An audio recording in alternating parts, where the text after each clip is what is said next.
has taken back the host. John McGrath is here. I was about to say John McGrath, Troy Malcolm, $1 Million Agent. Guess what? It ain't $1 Million Agent. It's AREC 2020, day 4, John. We have, look, I mean, it's extraordinary. I've just done some rough averages. I think there's probably around 70,000 views collectively of Zoom, Facebook, the replays. It's been a hit. It was a last-minute idea to make up for the lack of Gold Coast this year. It's been great. No, I think it's been fantastic, and we've all had terrific feedback, Tom, from the previous speakers. Ladies, I reckon, are leading the way. They've been sensational. So we're trying to balance the books. We've only got all male this week to try and get some points back with our male. But Marcus and Alex, I think, are going to be extraordinary. And as I think Troy or someone sent an email around this morning, or Nicola, saying, you know, what a way to finish, you know, with these two guys. So I'm privileged and honoured to be able to work with AJ up in Brisbane and having Marcus here today, who's one of the great agents of Australian real estate. We're all honoured. So looking forward to the presentations. Yeah, well, John, it's ticking over 9:59, so we will do the right thing and actually start the game when the referee calls kickoff. And John, by the way, how good is it that we've actually got some sport that's going to be live to watch? Now, off the top of my head, is it the big derby, South Roosters, as one of the first games? Yeah, Friday night. I actually, for a separate thing I'm doing, Tom, I interviewed Trent Robinson, as you know, a few days ago, the coach of the Roosters. I think he's won 3 out of 6 premierships since he's taken over the reins. An extraordinary individual, and success leaves clues when you listen to the way he thinks about things. Really exciting, and I learned a lot just from interviewing him. And so this is a great format. The fact that we can speak to Alex Marcus in Brisbane, in Melbourne, and Trent Robinson in Sydney in the space of a few days is quite extraordinary. So midweek in NRL, I think soon after. The AFL is going to be continuing soon after. So, yeah, I think we're kind of getting back to a bit of normal, but still recommendation for everyone is please stay vigilant, stay, in fact, paranoid, even better, because the last thing we want in Australia, New Zealand, or anywhere around the world, for that matter, is any form of a relapse or a going back, because we've had our numbers right down low. So Australia, New Zealand, the world, let's keep doing what we've been doing because it's working. Okay. So, guys, it is 10 o'clock. The order of today is we're going to start off with Marcus. We're then going to do Alex, and then I'm going to finish off with a summary of stuff that people have asked. They wanted more to be covered, some dialogue and scripts relevant to this market. And now what I'll do is I'm not sure if Troy's in the background, but what we want to do is put the spotlight on Marcus. And as we do that, I am going to let you know that this guy, Marcus, by the way, do you know that you were the first person that signed up for my online program 8 years ago? I still remember when it came through, and I remember interviewing you also with my little vlogger. Guys and girls watching this here, let me tell you a little bit about Marcus. He's the #1 agent at Marshall White, firstly. Number 2, he has been in the top 3 of REB Top 100 year in, year out, right? Very consistent. He has been an AREC speaker a number of times. He's an extraordinary guy that, you know, writes up to $4 or $5 million in GCI, depending on the year. He is the guy that epitomizes attraction agent. It's not who you know, it's who knows you. Marcus, it's an absolute pleasure to have one of the legends of real estate join us here on this virtual AREC conference. How's things? Thanks, Tom. Great intro. And it's actually really nice to be attending an AREC without a hangover for once. It's quite nice, refreshing. How things look, things are pretty good. I think, as you've already sort of highlighted before with John's comments, that, you know, things feel like they're starting to return to, you know, some level of normality. I don't think we'll ever see normal again for some time, but we're somewhere in between. But things are, on a Melbourne perspective, are looking far more positive than they were perhaps a month or two ago. Marcus, have you done any deals in recent times, or has it been on the pause button? No, look, we, as an organisation, we had helped 80 people transact homes during the month of April. Personally, myself, my team sold 2 homes last week between 10 and 11 million, another one for 3. So it feels like there is a recommencement, there's a reconnection from the real estate community back into buying and selling. Okay. The first question I want to ask you, and these are sourced by our audience, is there any suggestions on fast tracking sellers onto the market? And how are you handling vendors that are saying, hey, listen, if you've got a buyer, let us know about it. Otherwise, we want to keep it hush. This issue of off-market selling. Have you got an approach? What are you currently saying to those people? It's a very, very good question, and it's so topical and relevant at the moment for all price points. I think the first thing is take the business on, irrespective of how the vendor. Don't resist too much at the beginning, because we have to remain really nimble at the moment, and we're all experiencing twists and turns every single day and every single week that look a little bit different. So first and foremost, embark on the journey together with the vendor the way they would like to see it done. I think, but under the provision that you will sit down and revisit your strategy, perhaps after a fortnight or perhaps after a month of testing the market with the buyers that you've got an awareness of that are active at this point in time. But I think one thing the vendors have to be really aware of too is if they're only working on a database of one individual agency, it's like working within a silo. And there are people that are still having a desire to upgrade. They've got a desire to move closer to better amenity. And I think COVID, the time that we've been through, and you spent time at home and you've been sitting there with your family, I think you suddenly realise if your house is too small or your house is too large, if your land's not big enough, if you're too far from amenity. COVID's been a great eye-opener for those people. So, Mr. and Mrs. Vendor, there are a lot of new people that are looking actively in the market now, observantly, and we're not going to capture them because they weren't there pre-COVID. They're there now. So we need to be a little bit more active on, social media platforms, the likes of Domain, REA, the portals, to capture that observant buyer who suddenly will become a looker because of the COVID situation to a buyer in a week, 2 or 3. You're going to miss out on that replenished stock of buyer if there's no awareness there about your home in the marketplace. So I think the 2 points is, first, commence with the strategy that you are going to endorse their needs and their requirements and their desires, and go through that journey, but make sure that you make it very clear that they are going to be missing out on a large chunk of the audience at some point in time. The best buyer they may just miss because they're sitting on the sidelines rather than being on the field. So as long as there is a point and there's a juncture in your journey with the vendor that you're happy to sit down and do a review of what's happened and a preview of what could occur based on perhaps ramping things up a little bit. Marcus, if I could interject there, Tommy, some of the great speakers we've had over the last few weeks, they've talked a lot about stage 1, stage 2. Given the vendor said, well, Marcus, it's over to you. You tell me what to do. Mm-hmm. A lot of them have been doing a week or 2 off market where they get some good buyers through prior to any portals or marketing or even signboards, and they kind of look to try and get a sale in that environment, and if not, go to full stage launch. Do you adopt a policy or a process like that, or do you either, subject to what the vendor wants, do you just go straight to market? Look, it really depends on the level of motivation. Look, if someone's embarking on going to the market at the moment, there's got to be some underlying motivation there. Normally, John, it will be based on the circumstances. I think we've got to be, can't be, one size fits all. We have to be individually tailored to everyone's requirements. So it really depends on the vendor's basis in terms of their needs. If there's no desire to sell within a period of time, and it's more about achieving an outcome and a particular price, I make it very, very clear that that price may take longer than what we've typically been accustomed to, where it's been 21 or 28 days on market.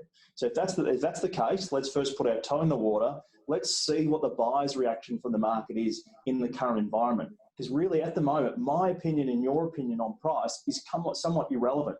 It's the buyer's opinion and who's going to connect and who's going to actually want to treat with us is the most important. So let's test that a little bit before we go completely public. I would be doing that, and still now, and I do in a pre-COVID environment, quite typically, just to get a bit of a sense and feel that we're actually on track with our pricing strategy before we launch into a market campaign. So it really comes back to, but if someone says, look, I really need to be sold by June 30, then I think you turn the heat up in terms of activity and promotion from day one. Marcus, you are, as I said, an incredible marketer. Some of your campaigns, 30, 40, 50 grand. Yeah. You know, I will denote that and say you do have upper end. I mean, your average price point is what? For me now, it's about 4 mil. Okay. So can I ask the secret, because it's been print, online, video, you really do a product launch. You remind me very much like a company launching a new product in the market. It's an explosion. Is there any tips or secrets that you can share with the audience today on what helps you get marketing from vendors? Number one's belief, the belief that the marketing will actually work, and the investment that your client is putting into marketing, they will reap a benefit from. And I've seen it firsthand 3 or 4 times, and I'm talking, you know, your 20, 25, $30 million transactions where buyers have come and transacted with us at that price point, but have not been actively looking in the market. It's just been something that's come across their desk. And this has been print driven that captures them, captures the inquiry, and they go from a, you know, not really someone looking or have a desire to move to suddenly having an attraction to a property, an inquiry, an inspection, then into a transaction. And I've seen it time and time again in the prestige market, but also our medium price market as well. So I'm a true believer in it. And when I sold my home 3 years ago, I promoted the hell out of the thing.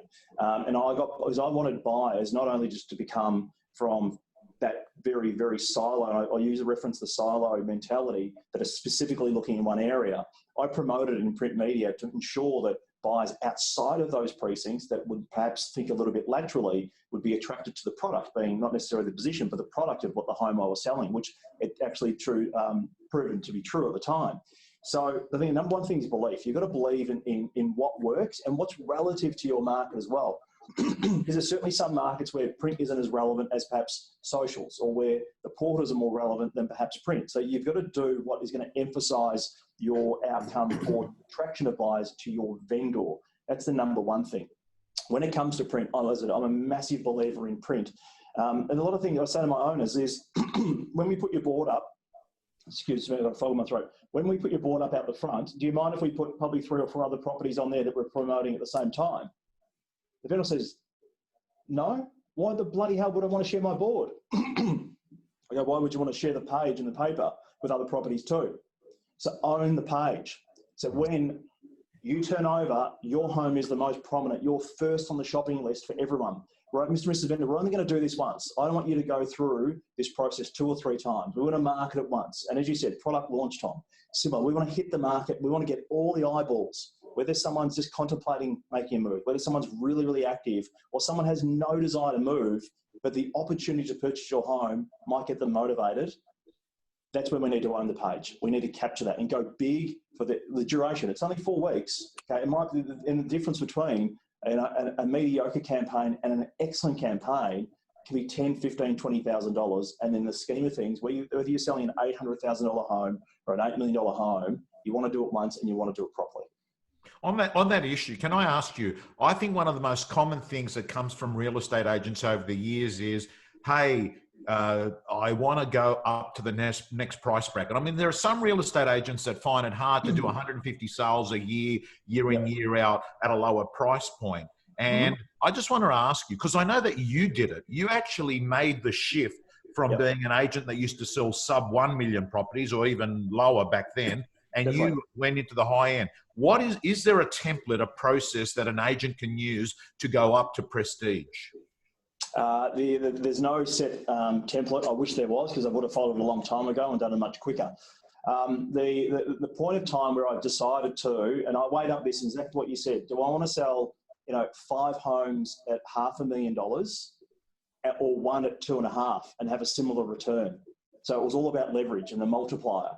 And I was like, well, I want to focus in on that market. And that's where I really made an emphasis in growing my presence in the prestige market. When I did it, okay, and Tom, you're famous for always saying this, playing the short game, playing the long game. The short game was survival. The long game was where I wanted to be. So what I did is I focused my time proportionally between both markets. So I still had to survive.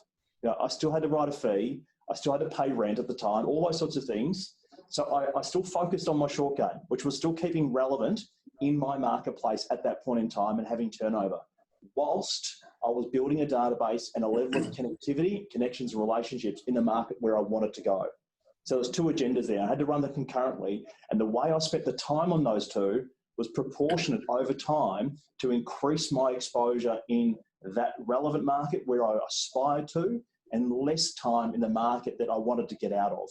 And that was the only template in the back of my mind I look at upon reflection, what I did to keep up those activities to grow my presence in the more prestige market.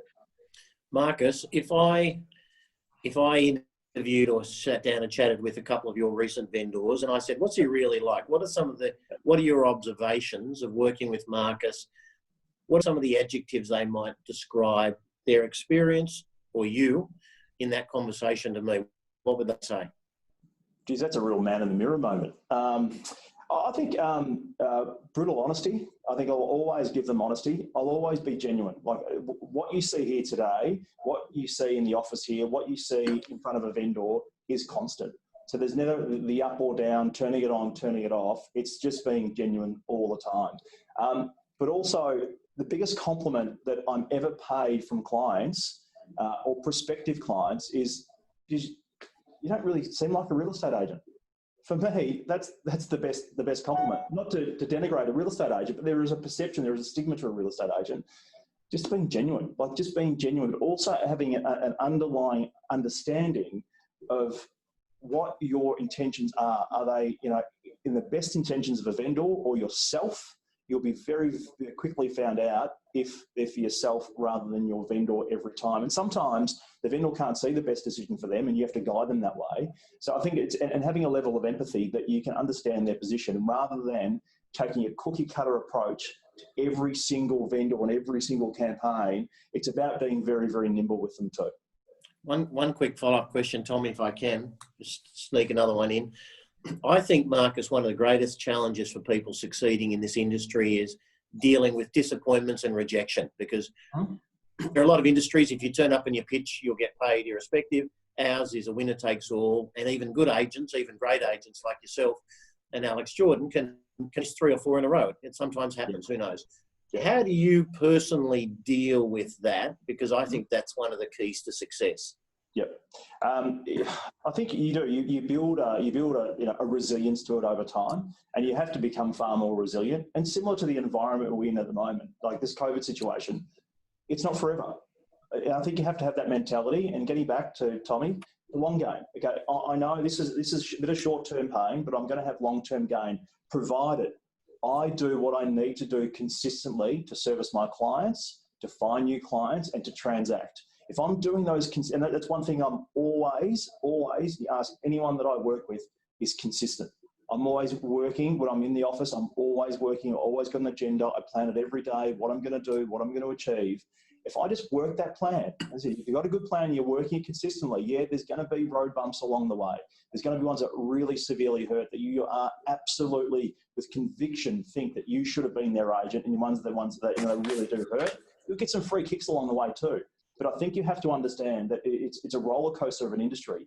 How to flatten out those peaks and troughs is about your activity, because it usually correlates. If you're constant like this, your peaks and troughs will only go either side of the line marginally. But if you're inconsistent with your habits and your planning and your structure, your roller coaster is going to be pretty hair-raising. What are some of your tiny habits that you, I'm curious, like you say, pretty much do the same thing all the time? Go through some of those. So every night I sit down, and I'm a little bit still I'm a simple person, but I write out in my diary every day, not on Outlook or anything like that. I write out everyone that I want to speak to. And I talk about I rarely refer to my CRM or get in front of a computer. I just write it all out. I know intuitively who I need to be speaking with, who's relevant on a short game, long game. Every night I write it out. Then in the morning when I get up, the first thing I do is straight to the Nespresso machine, pour myself a coffee, get back in front of that, go through it, see if there's any changes I need to make upon waking up fresh, have my coffee, hit the gym. So I know I've got a set agenda every day of certain tasks, requirements, and I just do it every day. That's pure and simple. Okay. one of the, you mentioned the word when we did an interview ages ago, fit database versus a fat database. Explain that for the audience. Okay, my database, irrespective of the numbers that I do, is just a little over 460 people. I know them intimately. So the people that are on my database, it's not like I know what their pets are or their birthdays and those sorts of things, but I know them intimately. If I walk down the street, I will say hi to them, or they'll say hi to me first. So what it was about for me was creating a database that was going to work for me, not work the database like most agents do. I wanted a database of people that was so well connected in the community and in the marketplace I wanted to operate is every time they spoke about real estate, my name was raised in a positive light. So that's why I created a database of people that I either want to work with, people that have got houses that fit my brand, and really great referrers. So I've got like a top 100 in that database that I have more frequency of contact than perhaps the other 360, because that is my marketing machine. Like, people use different methods. They do letterbox dropping, they use their social platforms, etc. My marketing machine are people who have transacted with me. They're out there referring me business consistently. So I genuinely don't compete very often anymore, or I don't chase business. I'm not like sort of finding cold calling. It's coming in on an attraction. And I'm very fortunate that it does, but it's because I've built this systematic database of people that I enjoy speaking with, I enjoy doing business with, and they actually have endorsed me to potential sellers consistently. All right. Well, look, it's 10:20. John, is there a final question you want to put to Marcus? Yeah, Marcus, it's a little bit like the adjective, but a bit different. If you were sitting down mentoring a young guy or girl starting in the industry, what would you say the key characteristics and traits that you think they need to really strengthen in themselves to be successful? Discipline and empathy. I think you've got to be disciplined. Discipline is absolutely key. In an undisciplined manner, you'll never have consistent results. You never have the breakthroughs that you want if you're not disciplined enough. Empathy is just about relating to human beings. I was caught up with a couple of guys here in the office the other day that said, look, can you please run me through your listing presentation? I don't have one. I don't have a listing presentation. I know the key things that I need to work through, but I've got to connect with that person. I've got to connect. I've got to be able to build rapport. I've got to have a great relationship with that person rather than a listing presentation, because we can all sit there and we're all very. I think if you run in a situation where there's 4 agents, everyone's rolling out the exact same listing presentation, and that's why we always play the race to the bottom. Race to the bottom on fees and race to the top on the highest price, and they usually win in those situations. So my biggest point of difference, putting aside results and experience and those sorts of things, is that I will not roll in there with a listing presentation. I'll roll in there to connect with the person, find out what their hot buttons are, what do they want to achieve, and how I can help them get to where they want to get to. It's simple as that. So empathy is I think empathy and discipline are 2 things they need to really focus in on to have a great career. Great answer. Thank you. To every person watching this, I got to tell you, this is a story of possibility. A lot of people don't know, Marcus, you started off as a tradesperson. Yep. And carpenter or electrician? Carpenter. And right now, I would say, arguably the #1 agent at the top end in Australasia. It's absolutely possible. And I've got to tell you, you never telegraph an emotion of being stressed or being relaxed. Every time I speak to you, it's all the same. You've got this reaction thing, and I think your audio matches your video. What you say is absolutely right. Marcus, I want to thank you again for your contribution. You're an absolute legend of real estate. Thank you. Thanks, Marcus. All righty. So now we're going to move on to Queensland and Brisbane and one of the McGrath boys, John. And I remember when we were getting the list done, I said, we got to get this guy on, because off the top of my head, John, he wasn't even on the AREC program for the Gold Coast. But I said, look, I knew I mean, it was really difficult for me because I had a conversation with him once at the Courier Mail, and I knew he wasn't a print user, but I sat there for around 15, 20 minutes and I thought, I wish I interviewed this guy in here, but it just wasn't the right setting because I'm not going to interview a guy in the Courier Mail office about how to be successful in real estate. But this guy is quite unbelievable, John. I listened to his conversation he had with you 3 weeks ago, and I put it down as the best 20 or 30 minutes. It was actually 45 minutes. We're going to have a summarized version. I know that he's in the REB. He came number 50 this year, and he's always there in the top 5 there at McGrath. He writes, I think, around 3 million in GCI. Good, clean, family guy. That is a nice guy. John, is there anything else you want to add about AJ? Yeah, it was funny. I think in that last interview I did with him, Tommy, I alienated another 499 agents in the company because I said, if I was going to sell my property, I'd give it to Alex Jordan to sell. And I mean it. And that's a hard call for me because I'm very fortunate that some of the best agents in the world I get to work with every day.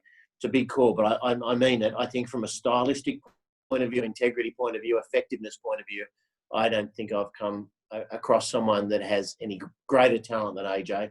And as you've just said, Tom, what I love about Alex is not just the 3, 4, and it'll go much higher than that million GCI in the next few years. I love the way that Alex does business. He's a great team player. So it shows you that you don't have to be a maverick and out there greedy, and you can be out there working as a team player. So I know out of all the 40 odd days of COVID webinars we did, Alex is rated the number 1. So I'm glad to finish AREC Digital with Alex. So I'll pass it over to you and him, and I'm going to be watching on with great interest. Yeah, so Alex, the format we're going to use to the audience is Alex got 3 or 4 things he's going to talk about. He's taken some notes. He's not using slides. So Alex, it's over to you. Thank you, gentlemen. A privilege and an honour to be here, and never thought I'd have the opportunity, but I'm very grateful for it, and thank you with real estate royalty like yourselves. Gents, I want to have a chat about a couple of things. This is all personal sort of experiences, so I'm not trying to tell everyone how it's done. It's just what's worked for me, and I want to convey that hopefully in a way that's easier to understand. So real estate for me, it comes down to the first thing is belief and recognition of opportunity. I think you've got to start with a basis of the industry that we're in. How many other jobs do you have the opportunity to earn so much with such little formal education? I don't think, if you looked at a ratio of education to potential income, I don't know if there is a more lucrative business to be in. So I think we've got to recognize that first and know that the opportunity is equal for all of us. Belief is vital, and Marcus mentioned it so articulately, because without belief, it's hard to convey any message and be credible. So you have to believe in yourself. And I lacked that for so many years. And it helped to meet John and start with McGrath as a network. And that changed my belief systems. And, if you asked me before McGrath, and let's say 10 years ago, you said, Alex, you're going to do 1 million, 2 million, 3 million GCI, I would have questioned you. Now, if you say to me, you'll do 10 million, I think it's possible. I think it's probable. So that was a really core thing for my business. I wanted to break it down in a couple of items, if I may. Mastering your craft is so vital. We're in an industry where it doesn't take much knowledge to be able to be the best at your game. And I sort of put that into 2 categories. You've got to be very good with people, and you've got to know property. So, and we've got different sort of elements here. There's skill and will, and I'll get to that really quickly. But with property, there's not that much you need to learn. I mean, if there was a university degree in real estate, you could probably smash it out in a couple of months, but without exaggerating. So firstly, let's talk about property. What do we need to learn? Because I think agents can become a lot more scientific, a lot more detailed and intelligent with their conversations with vendors and buyers once they get to know the business. And what I mean by that is first construction, simple things. You got to know your stuff. When you walk into a house, you got to have an understanding as to what's the dollars per square meter rate, what's the build cost. In Queensland, most of these new houses I'm selling, they're building them for about $2,200 a meter. So I can go in and see a 400 square meter home. It's going to be worth about 900K in terms of replacement cost for the dwelling. The other one is land. You got to learn the land implications, zoning. What are the setbacks, contours, values of land? What's a 400 square meter block worth in your area? In my area, it's trading around 16 to 1800 per square meter. Sometimes it goes to 2000. So I think getting a bit more scientific and mathematic with the understanding of property and land will help with the conversations with vendors. Next is will. And when I say will, I'm referring to energy and attitude. You know, they say energy is contagious, and science has proven that. I don't want to get too sort of spiritual here, but the quantum mechanics now says that your body is releasing mRNA strands of protein coming out of your body and interacting, exchanging information with your environment. So, you know, we can't see these things, but this is actually happening physically. So it's not just the old, you know, hearsay of energy is contagious. It's actually, it really is. So for me, it doesn't matter how good your words are, you can come up with the best, most articulate presentation. If your energy is not on point, you're at risk of losing that listing. And that's happened to me a lot of times. So my main aim before I go into a listing presentation is I've got to get my energy right. And sometimes I open the door, or the vendor opens the door and I'm at the front, and their energy is right down. And straight away, I'm like, oh shit, like I've got to adjust my energy to theirs. But the bottom line is I've got to make an impression on them, add some value, that they walk away feeling better than they did before they met me. And I think energy is really vital. So those things for me are really two important key elements. Reinventing yourself. I mean, that's something I had to do when I was in real estate for so long without getting to the numbers I wanted to. But that self-belief of reinventing yourself, I didn't think was possible, and through practice it has been. The other thing I wanted to quickly cover is prospecting and the farming analogy. I think quite often as agents, we do some prospecting work and then we expect a result straight away. It doesn't work like that. As Marcus mentioned, it's a long game that you've got to focus on. So the farmer doesn't plant the seed or sow the seed and harvest the crop the next day. It's going to take months. Sometimes it's going to take years. If each crop's different, each client's different. So I think having a patient approach to real estate, you know, doing the activities, it doesn't mean you be lazy and laid back about it. You be very diligent and have attention to detail, but you realize that your efforts might not be reimbursed immediately. It'll come back to you, whether it's in 2 months or 2 years. You've just got to follow the process. And that's what's worked for me. Now, and feel free to jump in if there's anything you guys want to cover. A couple of tips on negotiation, and I'm going to focus on buyer negotiation. Number one, set the pace and the direction of the conversation. It is so important to have a pace in your dialogue. The person that's negotiating, I find that speaks the slowest is usually the one that's managing the conversation. So if a buyer comes to you and says, Alex, I'll give you 800, and you go, yeah, no worries, put it on paper, I don't think that's the right approach. I think you need to sort of respond in a very articulate and slow manner. So if John says, Alex, I want to pay 800, that's my offer, I'm going to pause for a few seconds.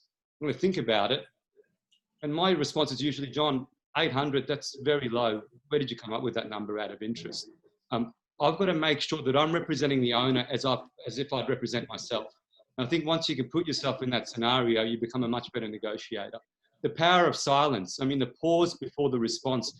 I find the longer the pause, the more credible your answer is, because it's telling the other side that you've given thought and consideration to your response. So when you answer straight away, and I made this mistake, and I think many people do make the mistake, is when you're in a listing presentation, you're not actually listening to what the vendor's saying. You're thinking about what I'm going to say next. And that's partly because there's a lack of knowledge and confidence within you. So when you can sharpen up your game and get that knowledge right, you can walk in more confidently. And listening, I mean, that's the core skill that I'm still trying to figure out. Listening is, for me, the key ingredient of a real estate agent, the one thing to get right. And you've seen the old photo, you know, sort of a drawing of a real estate agent, you know, small mouth, humongous ears. And that's for me is a really important element. One thing that hasn't been covered in buyer negotiation, which I think is really important, is as agents, we control the relationship between the buyer and the seller. And they're the ones making the decisions. So you've got to create an environment where the buyer and the seller like each other. What I mean by that, you know, quite often, too often, agents will go to the seller and say, oh, this buyer, what a pain in the ass, lowball offer, can't get him to move, he's just unreasonable. The seller now is becoming defensive. They don't want to do business with that person. So create an environment where the buyer and the seller like each other. It doesn't mean you make things up, but you can say, look, my clients, my sellers are very realistic, very easy to deal with. And everything I've said, they've listened to. So I think you'll find they're very, very flexible. And that the buyer feels good about that. And you've got to say the same to the seller. It's a beautiful family. They love your house. They're very easy to deal with. Because once you set that environment between them, the negotiation becomes easier. The transaction becomes more fluid and the terms become more flexible. Create a lifestyle vision for the buyer that reflects their desires. Our words create visions. That's the idea. So if you're communicating with the buyer, I want to sort of convey the lifestyle benefits of living in that home. I'd say, you know, Tom, your kids would walk to school. You'd walk up to the end of the street. There's a little cut through, takes you straight to the school. You know, in the morning, I grab my coffee from this coffee shop. You know, Jim will look after you. He's the best barista.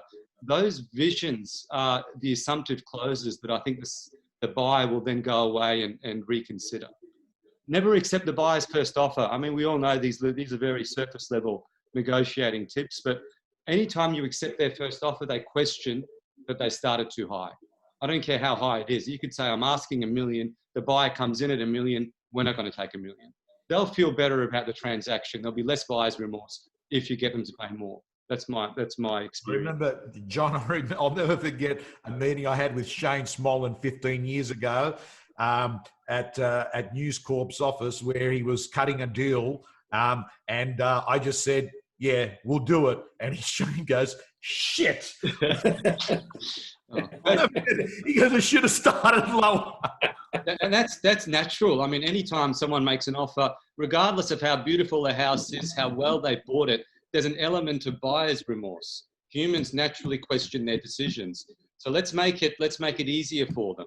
So not accepting the first offer, I think, is really important. Under promise, over deliver.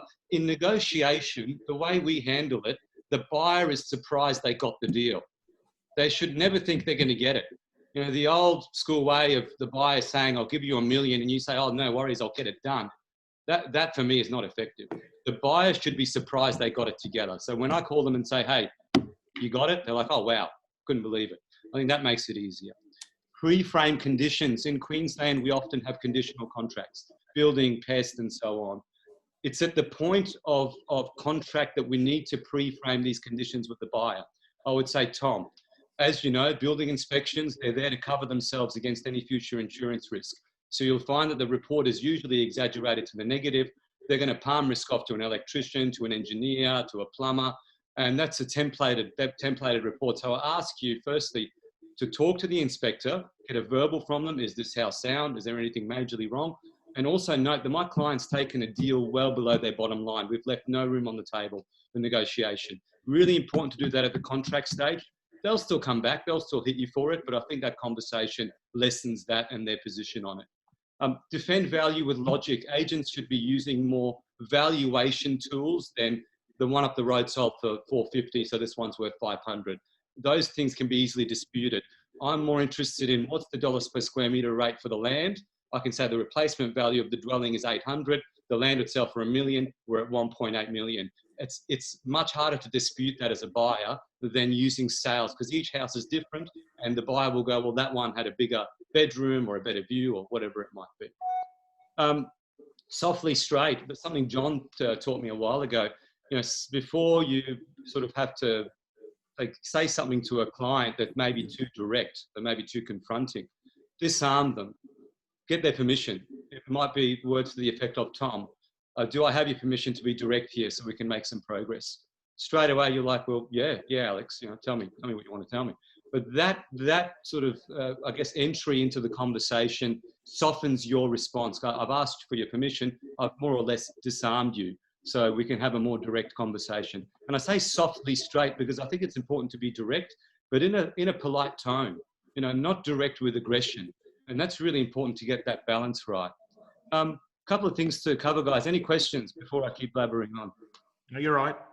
All right. Be the communicator of relevant, intelligent information on a consistent basis. For me, this is how you build market share in a BDA. You've got to be the person that gives them the relevant information on a consistent basis. What we do in a team, we do just revenue listing. We do just solds with client testimonials. Now, DL cards, this is my experience, are not as effective because there's an element of ad blindness. When I put DL cards in the mailbox, I think the person that picks it up straight away puts it in the pile of all the other advertising material. So what's more effective for me has been A4 folded into 3. And I find that I get better readership and response rate from those.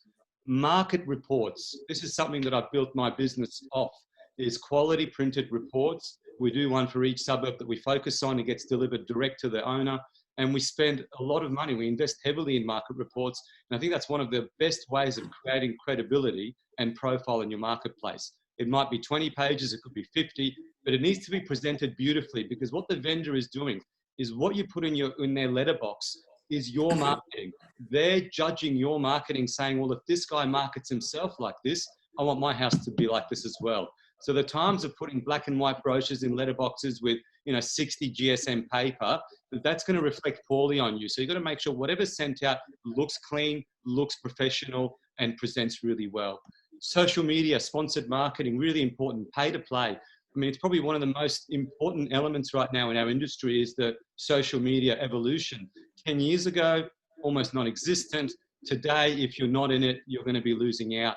And when I say pay to play, you've got to sponsor the ads. We're investing roughly $1,000 per property, which is not even much. You can go much higher.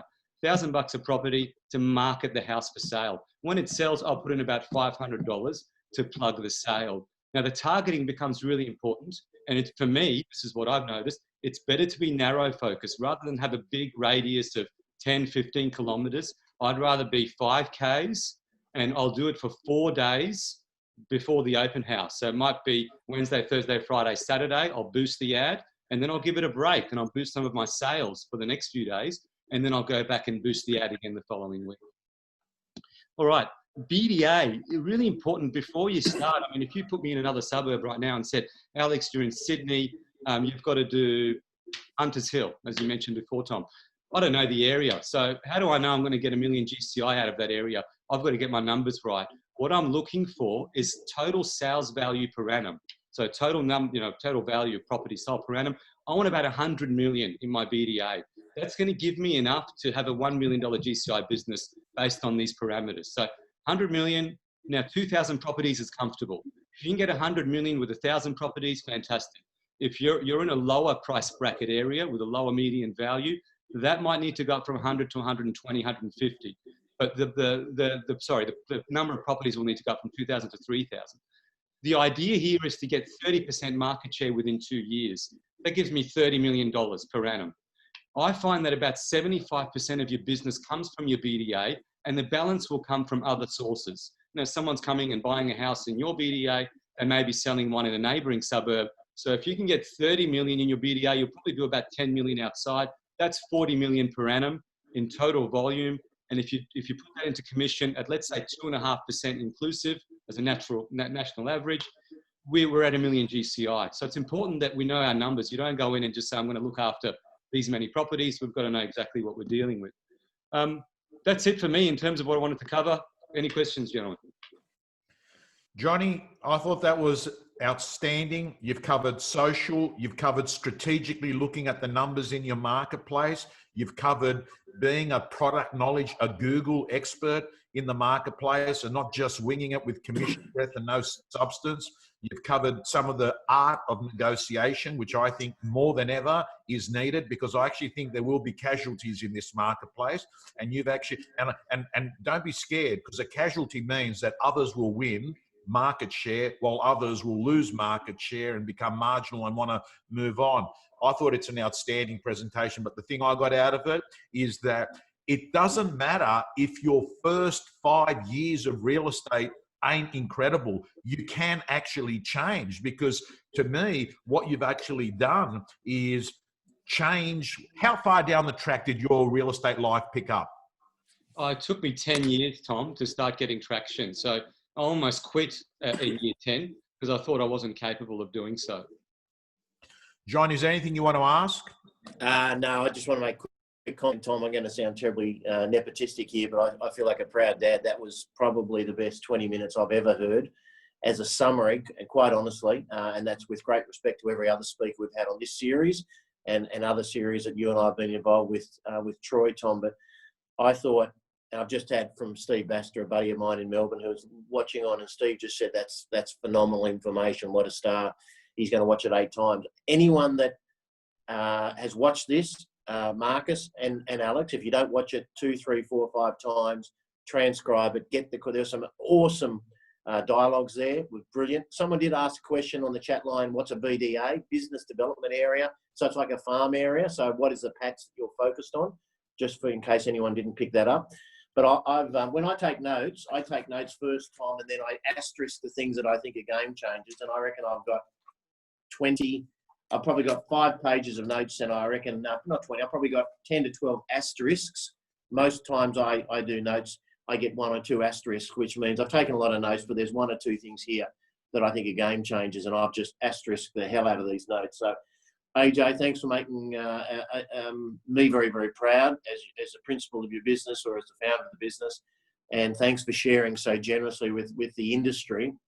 I think now people can see why I've said that I would sell my house to Alex Jordan. So, AJ, thank you very much, and I will look forward to seeing you. Thanks, gentlemen. Appreciate the opportunity. Thanks, Alex. Thank you. John, I'm going to move on to share screen, and I'm going to just run through. And what I'm doing, John, is I've taken all these comments that have come up on Facebook from agents over the last 4 weeks saying, but what about this situation? What about? And I'm just going to run through. You've heard the best 20 minutes. You're about to listen to the worst 20 minutes. Right. But what I'm going to do is I'm letting you know it's going to be fast. There won't be any room for chit chat because I'm going to get that presentation out to everyone. So here it is. I'm going to start off in saying that I do think you need to face that there are going to be casualties. The lack of turnover has meant that some agents have grown their market share while others are paying the consequences. And what I want to do is just cover some quick models. The first model is this. ISA. ISA stands for immediate seller appointments. And I want people to know when you're new in real estate, because it keeps coming up and people are saying, but Tom, I can't wait too long to play the long game. I can't be in real estate for 4 or 5 years before I start earning 100 grand. And I think what you need to do is to have a hybrid model where you've got ISAs, immediate seller appointments, the short game, but you've also got the long game. In summary, ISA, what are the things you're doing for the short term? Expired listings, they're a fantastic source.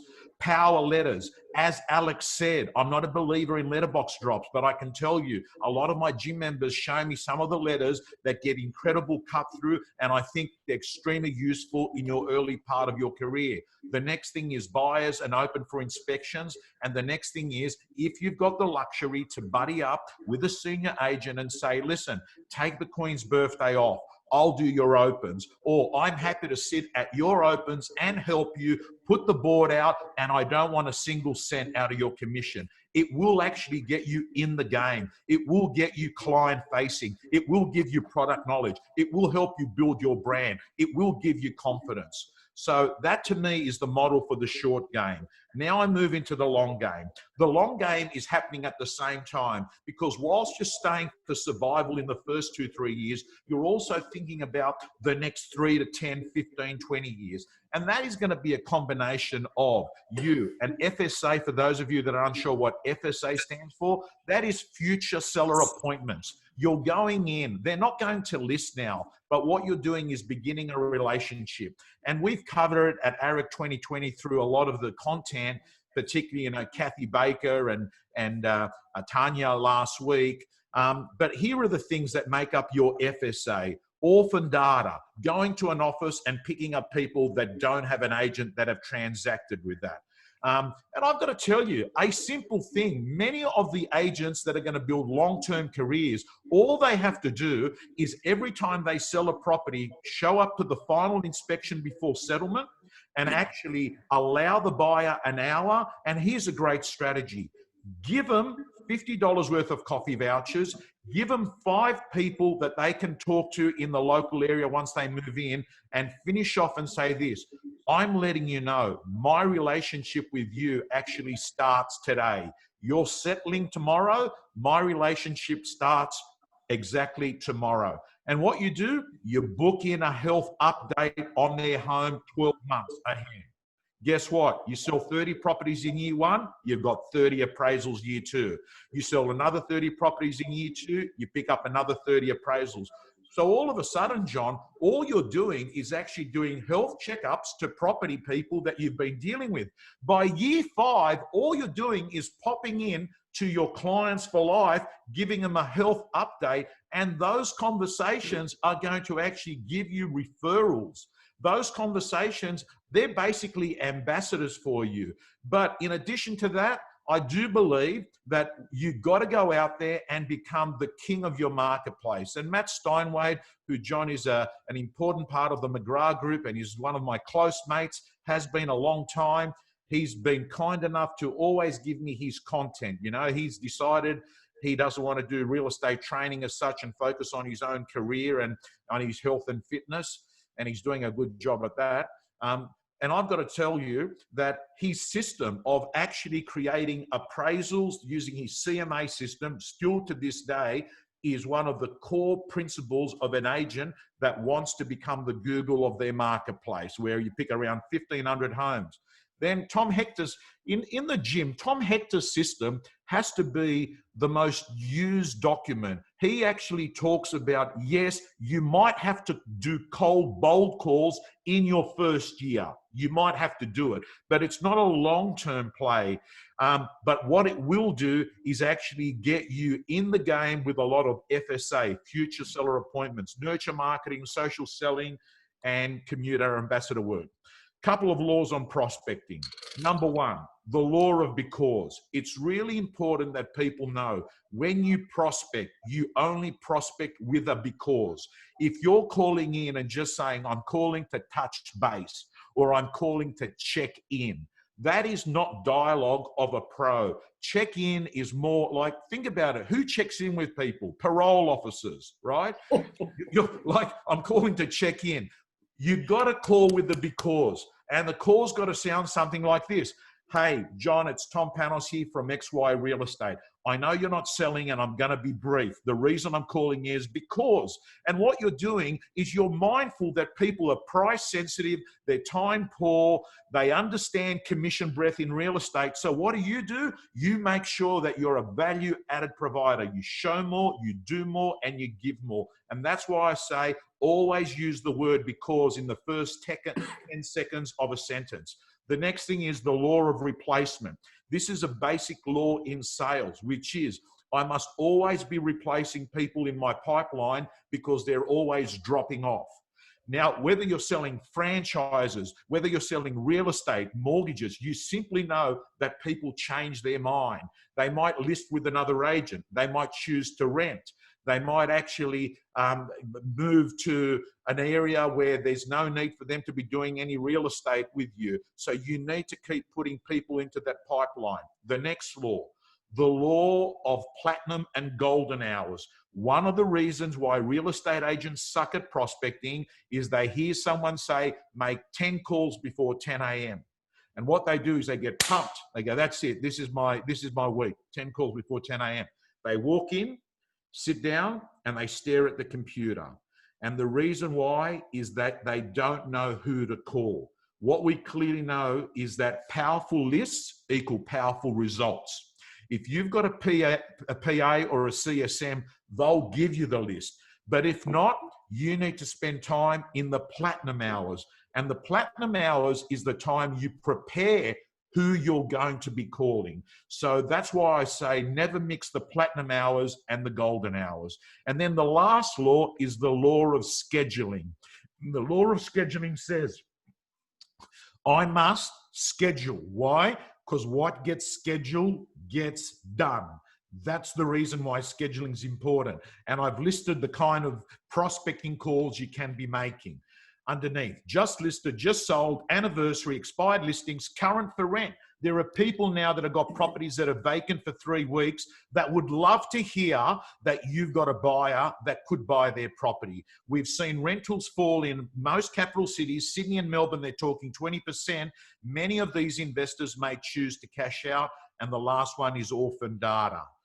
The art of private inspections. This is something we've spoken about, and that is that people forgot how to do incredible private inspections because we relied on that default open house.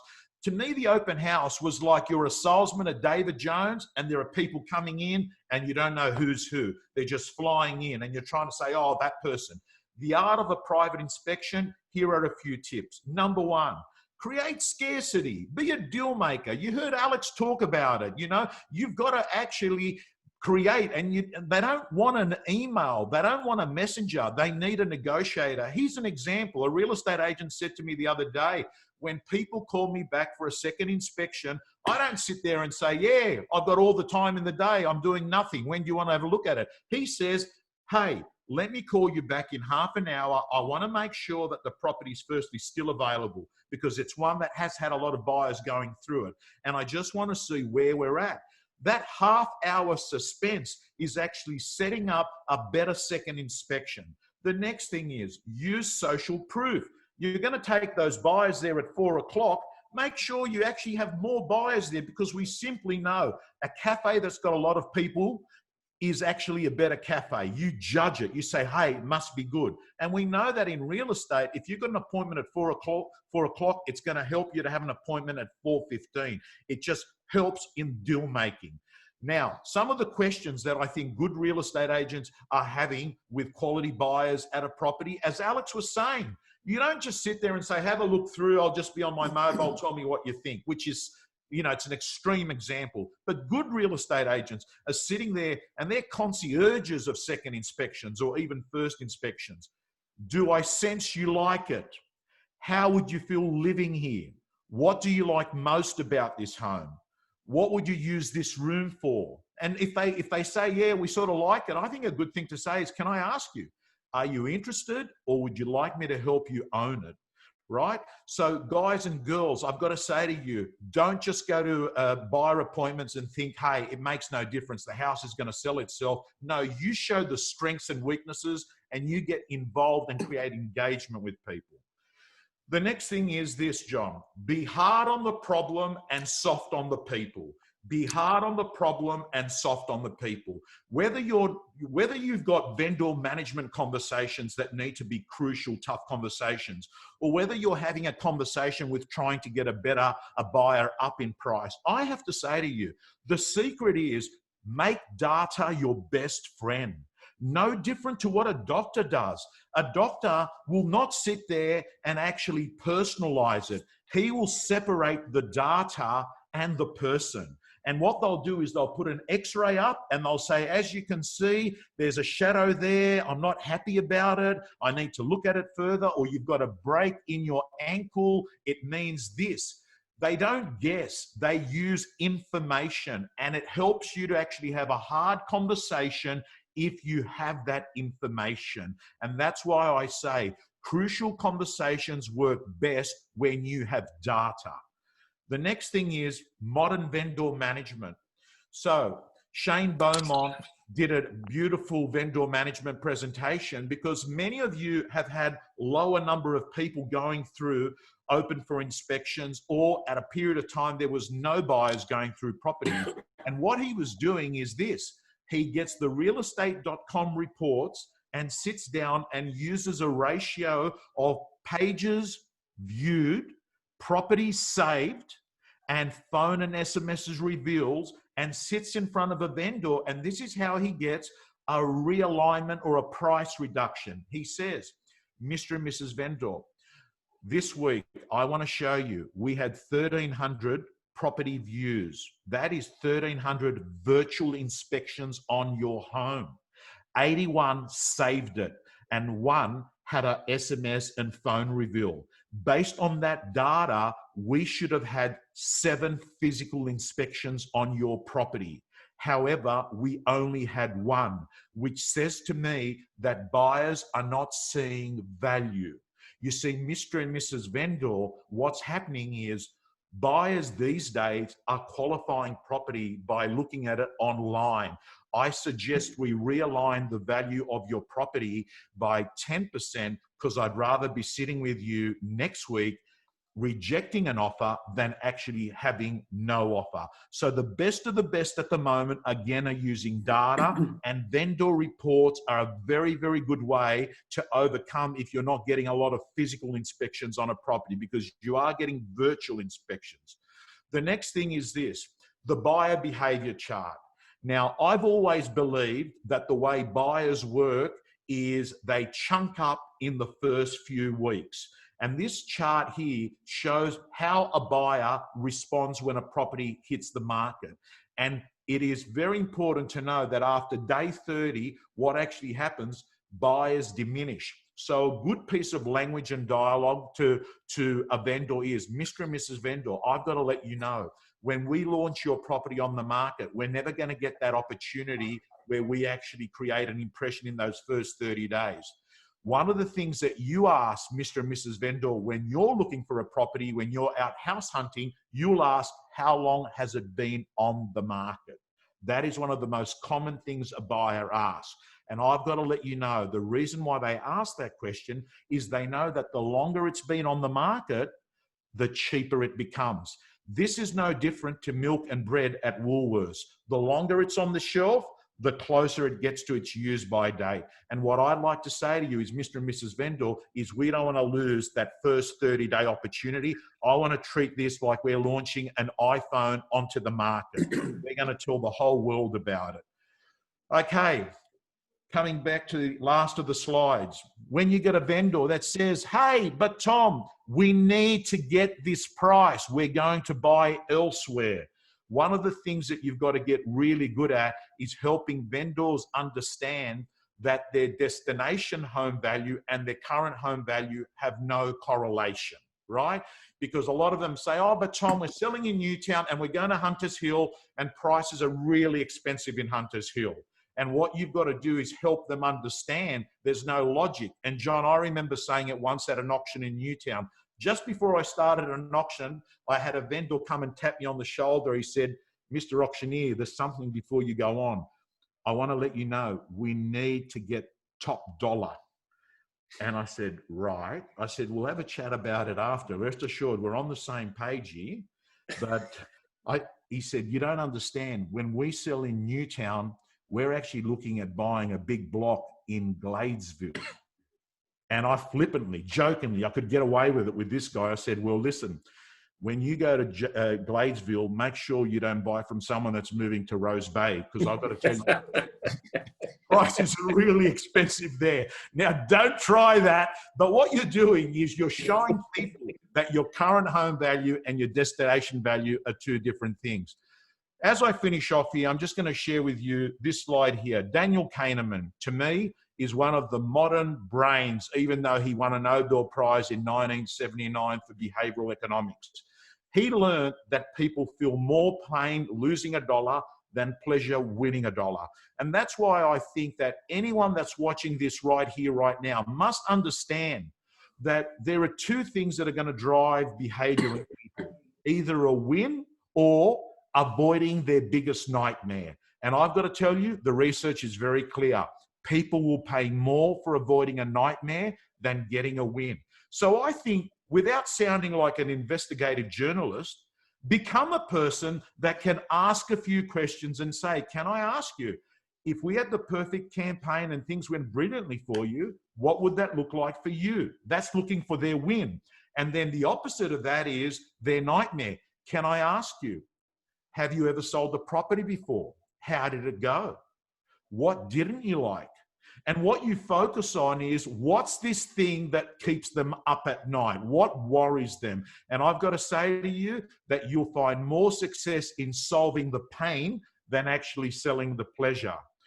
The last thing I want to talk to you about is, a lot of young agents say, Tom, you know, it's so hard. We're up against the dominant agents. They're attraction agents. They've been there for 20, 30 years. How do we compete? Well, my advice is, you work on your strengths. You bring to the table what they can't do. And this beautiful questionnaire that I've got in the gym, John, is got 11 questions that you give to a vendor as a pre-list and say, these are 11 questions you should ask an agent before you list with them. And what the smart ones do is actually they ensure that they have the answers to those 11 questions, and that they might actually put a couple in there that will expose some weaknesses of their competitor. Example, if you're up against an agent who's just got, 5 PAs, you might say, will you be doing all the open houses yourself and speaking to all the buyers yourself? Because what you want to do is articulate your strengths. And as I finish off here, I'm going to give you 2 pieces of dialogue, which I think are very important for a new agent and an experienced agent. That's the slide there. We're going to provide it to everyone. And here they are. If you're a new agent and you don't make a lot of sales, use this. Thanks to Panos, who gave it to me yesterday. Our agency's goal is not to sell the most amount of homes in the area, but more importantly, sell every home for more. Mr. and Mrs. Vendor, I've got to let you know, whilst I've only been in real estate for about a year, I work for an office that's been in business for 27 years and you've got 100 years of collective experience. I want to let you know that when you list with me, you're not going to have an agent that's got 30 listings worrying about which one to sell. I've got to wake up and prove myself each and every day. And I won't have a conflict of interest of trying to work out which property to sell first. So what you do is you focus on your strength. If you're an experienced agent, you change it around. Mr. and Mrs. Vendor, I've got to let you know, in this market, if you were hypothetically flying and getting on a plane, would you fly with a pilot that had only done 1 hour of training, or would you fly with a pilot that had actually done 3,000 trips successfully? And Mr. and Mrs. Vendor, I've got to tell you, I've sold 4,300 homes here in the last 30 years. And I've got to let you know that at 50% market share, which means that nearly every buyer is going to come across us while they're looking to buy. I would far rather be talking about your property to them if I'm representing you than not. And you got to watch it. You can't come across arrogant doing that. But gang, I'm going to finish off here. By the way, John, on Wednesday for the real estate gym, Tom Ferry's been kind enough to actually run through what he's going to do. Anyone that's not a gym member, jump in. We're open until Friday, the 29th of May, and you're going to catch Tom Ferry. John, we're done. Tom. You have a breath. I knew through that so quickly. Take a breath and have a sip of water, Tommy. That was extraordinary. A couple of my comments. The 3 presentations today, I think that's possibly the best hour, the 3 combined that I've heard. It was extraordinary. The guys have hit back strong. I think the female presenters last 3 weeks were absolutely, I think, were world class. I think the males have hit back strong, and we finished a dead heat at the end of 4 hours, 4 separate mini digital seminars, 12 presentations. I think it's been extraordinary. Before we wrap up now, Carol Robertson just emailed, or sorry, on the chat line said, thank God this has been recorded. There's so much gold over the last hour, and I agree with Carol. So thanks for that point, Carol. Nicola and Shah, Susan, thank you guys for making this happen. Kelly, Troy, of course, always helps us get all this stuff, brings it together beautifully. So everyone that helped bring this series together, it was a test. It was a trial. We didn't want to charge for it because we wanted to help out the real estate community in Australasia and Australia and New Zealand in particular. I think we've achieved our goal of adding value, but of course next year, health permitting and COVID aside, we'll obviously be going back to doing an amazing AREC in real life. But I think this has definitely opened up a new channel, Tom, for us. And I know it's a channel that you use extraordinarily well with your gym.